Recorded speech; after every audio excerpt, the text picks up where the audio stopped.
Hi everyone, I thought I would just make a quick tutorial on how to fix the problem with MecaFace, where when you go to add a second face rig to the scene, the first face rig gets moved down here, or just completely disappears.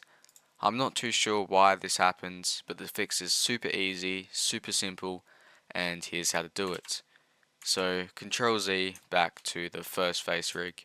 All you're going to want to do is make sure the face rig is selected.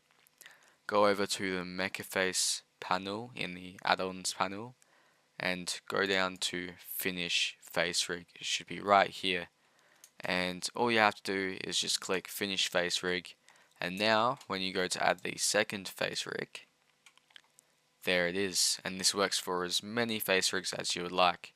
Just because you pressed finish face rig, it doesn't mean you can't change any of these settings. So you can still change all the colors, you can still change the pose.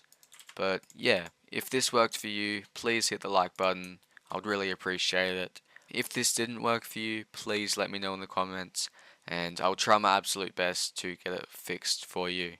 So if you have any other questions or any other concerns, please let me know, and I hope this helped.